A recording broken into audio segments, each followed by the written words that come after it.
Salut chers fidèles abonnés de la chaîne, cliquez pour gagner. J'espère que vous allez très bien. Non, les gens ont demandé cette vidéo-là plusieurs fois dans les commentaires. Mon avis et ce que je pense du projet Core DAO, Satoshi Plus, BTCS. Tout cela, voilà, je vais parler de cet écosystème-là dans cette vidéo. C'est important de suivre cette vidéo jusqu'à la fin. Je dis bien jusqu'à la fin. Et mieux encore, de la partager. C'est important. C'est très important. Je sais que je vais dire beaucoup de choses qui vont choquer d'ores et déjà plusieurs personnes. Je vais dire beaucoup de choses qui vont ouvrir les yeux de plusieurs personnes.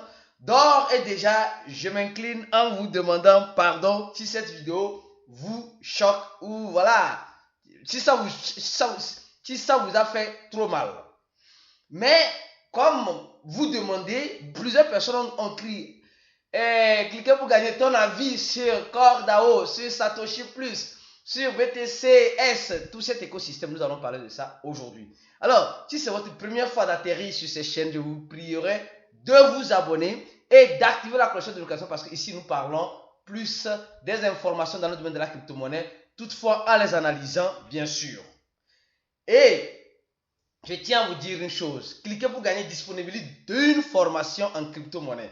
Pour ceux qui sont intéressés, qui veulent se former, comprendre et savoir les stratégies nécessaires, adéquates à mettre en pratique pour, je dis bien, pour gagner dans ce monde de la crypto-monnaie, venez nous rejoindre. Le lien se trouve toujours en description de la vidéo, dans la description. Vous remplissez le formulaire et directement, vous recevrez un email. Vous payerez 80 $ simplement. Et vous aurez accès à tous les modules du cours et mieux encore à un groupe VIP où moi-même je pourrais vous donner le support si vous avez d'énormes difficultés dans certains domaines dans les crypto-monnaies. Alors donc, sans plus tarder, nous allons parler de Core DAO. Oui, mes frères, mes sœurs, c'est vrai, il faut reconnaître que la technologie de la blockchain évolue et de nouvelles fonctionnalités arrivent. Alors donc, comme je dis toujours, il faut s'actualiser. Dans ce domaine de la crypto-monnaie, il faut s'actualiser. Plusieurs personnes disent qu'ils minent le le BTCS, le Core DAO. Semblerait-il qu'ils ont arrêté ou suspendu pour le moment parce qu'ils veulent passer en mainnet. Et nous allons parler d'abord des avantages. Oui, nous allons parler des avantages. Il faut reconnaître en premier point que Core DAO a une grande communauté. Oui, il faut reconnaître qu'ils ont une grande communauté. Sur Twitter, il y a plus de 1 million de followers, de personnes qui suivent le projet. Ça montre que la communauté est grande. C'est bien. Deuxième point qui est du moins intéressant, c'est celle-ci. Ils veulent montrer à leur communauté combien de fois ils sont transparents dans le travail qu'ils sont en train de faire. Certes, c'est bien, c'est très bien. Mais ne voyez pas les audits, comme j'avais dit 5 fois dans le groupe, dans le grand groupe Telegram. Nous avons tous nos liens de groupe. On a un groupe, ce n'est pas un groupe VIP, c'est un groupe voilà, ouvert à tout le monde. Nous avons une fois parlé de cela dans le groupe. On a fait beaucoup de débats. Et ceux qui disent qu'ils minent, vous allez voir ce que vous êtes en train de faire dans cette vidéo. Prenez votre mal en patience. Ce n'est pas moi qui le dis, c'est les gens de Core DAO qui le disent. Donc, ce n'est pas moi. Moi, je ne fais que suivre ce que je vois officiellement dans le projet. Donc, ils ont dit qu'ils sont Certic. Voilà, c'est une société qui essaie d'analyser les contrats, etc. Il y avait ici, écosystème, il y avait le logo de Ethereum. J'avais une fois envoyé ça dans le groupe, je n'ai pas retrouvé l'image. Et vous allez voir ici qu'ils sont en train de vouloir, comme vous le voyez bien, de vouloir montrer à leur communauté que voilà, ils sont plus ou moins transparents. Le contrat, on ne sait pas qu'est-ce que... Mais tout ce que nous savons, c'est ceci. Nous savons très bien qu'il y a un testnet, c'est-à-dire qu'ils ont créé une blockchain en se basant sur la blockchain de Binance Smart Chain ou de Ethereum. certes, quand vous lisez le projet, vous voyez qu'ils sont plus connectés au Bitcoin et à Ethereum. Donc, quand vous lisez un peu le white paper, vous allez comprendre cela. Alors, jusqu'à là, tout semble bien. Mais ils disent qu'ils vont lancer le mainnet bientôt. Je me demande si le mainnet qui serait lancé, certes, ils disent qu'ils auront leur propre blockchain. C'est bien. Bon, on va aller lentement et sûrement. Voilà, ici. Et maintenant, parlons des points un peu délicats ici. Cette information-là, ici, où est ça? Ah, ici, voilà, ici. On dit Satoshi, l'applicatif de mining. Et ça fait feu. Ça fait feu. Tout le monde dit qu'il mine. Donc, quand vous appuyez sur ça, directement, ça vous redirectionne. Voilà, si vous êtes sur ordinateur, ici, où vous allez sur Play Store, vous minez. Mais le projet en question, ici, regardez très bien, je dis bien, regardez très bien, ce n'est pas moi qui le dis. Ici, le projet en question, hier, ou bien avant-hier, je ne sais pas quand, ils ont fait sortir la répartition, ils ont expliqué tout, et tout le projet dans son ensemble, le consensus, ils ont expliqué beaucoup de choses, j'ai déjà tout lu, la distribution, comment ça se fait, etc. Le nombre total qui est déjà là, etc. J'ai tout lu, c'est bien détaillé, c'est bien, ça c'est bien. Mais ce qui a attiré mon attention, vous savez, j'ai même fouillé, ce qui a attiré mon attention, ils n'ont pas, et même ne parlent pas de mining avec téléphone portable. Attention. Mais regardez ce qu'ils sont, ils disent information légale que vous devez prendre en considération. Cet airdrop,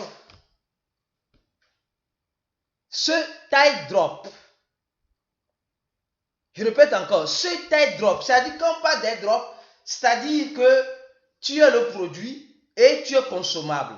En quel sens? Au sens où on te dit de faire certaines tâches, on te dit de faire certaines choses pour gagner quelque chose. Donc on nous dit ici, on ne nous dit pas le mining ou bien ceux qui ont miné, on dit cet airdrop. Donc, pour commencer, le projet CorDAO a commencé avec un airdrop. On dit que cet airdrop n'est pas disponible aux gens qui se retrouvent aux États-Unis, au Canada et dans les pays où il y a la restriction, où il y a la loi, etc. Vous voyez, donc ça veut dire que, vous comprenez déjà, aujourd'hui, ceux qui minent le Bitcoin, je dis bien ceux qui minent le Bitcoin, ils le minent étant aux États-Unis, au Canada, un peu partout. Même les grands mineurs, les grandes fermes de minage en Bitcoin se retrouvent aux États-Unis, après l'Asie. Alors maintenant, on nous dit ce airdrop, on ne nous dit pas ce mining. Ce n'est pas moi qui dis. Donc, ceux qui ont dit qu'ils ont miné, non. Vous avez participé à un airdrop. Et cet airdrop-là vous serait disponible. Vous comprenez très bien. Ce n'est pas moi qui dis. Maintenant, venons-en. Et ici, ce que je n'ai pas aussi trouvé trop cool, ici, bon, vous allez voir que c'est Uniswap, c'est Uniswap, l'échange décentralisé d'Ethereum. Mais ils ont juste laissé, ils sont bien sûr en testnet. Mais pourquoi laisser Uniswap ici, même si c'est en testnet? Pourquoi ne pas mettre vos fonctionnalités ou bien mettre CorDAO ici? C'est vrai, c'est le testnet, ça ne veut pas dire grand chose, mais c'est important. Alors, maintenant, regardez maintenant cette courte vidéo que je vais vous présenter pour comprendre un peu de ce qui pourrait peut-être, je dis bien, sans rien garantir ni rien confirmer. Vous devez aussi voir cette vidéo parce que si vous appuyez sur ici download, vous allez télécharger sur ordinateur, vous téléchargez un APK ou vous allez sur... Mais regardez clairement cette vidéo, peut-être ça va vous aider beaucoup. C'est très important de regarder cette vidéo jusqu'à la fin.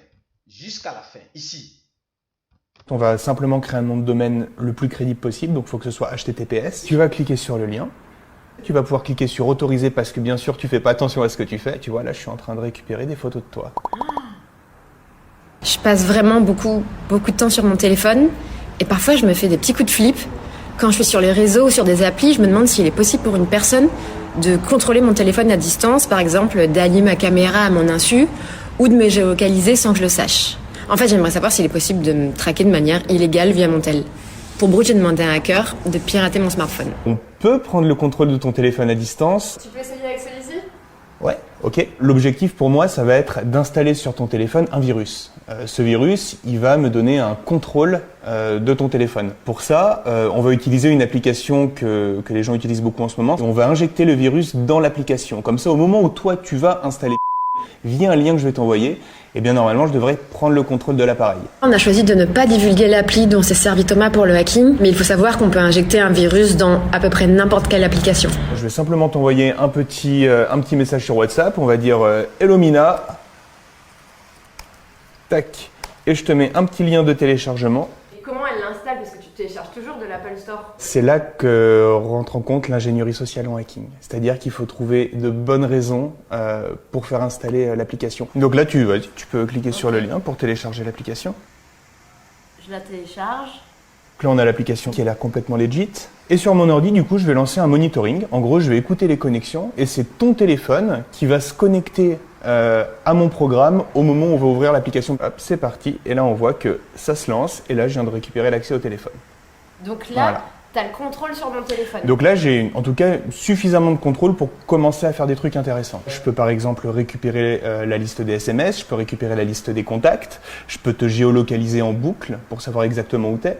Je peux aussi te mettre sur écoute. Ça, c'est intéressant pour écouter toutes les conversations d'une pièce. Là, on est vraiment sur un outil ciblé espionnage en fait. On vient de récupérer la liste de tous les SMS qui sont sur l'appareil. On a le numéro, on a le message, on a toutes les infos dont on a besoin. D'après moi, le plus critique avec ça, c'est qu'on a surtout accès au micro. Donc potentiellement, on peut te mettre sur écoute. Ah vas-y, on peut essayer. On essaie. Et là, à partir de maintenant, tout ce qu'on dit, le téléphone, il est en train de l'enregistrer. Tu peux parler, tu vas voir, on va réécouter après. Voilà. Ça, c'est facile à créer, ce genre de virus, à trouver. C'est terriblement facile. Là, toutes les démos que je fais, c'est avec des outils. Alors, une partie des outils que j'ai créés moi et une partie des outils qui sont open source, qui sont libres d'accès sur Internet. En fait, ce qui est étonnant, c'est que moi, tu me pirates et sur mon téléphone, je vois rien. Ouais, c'est ça. Mais si j'éteins l'application.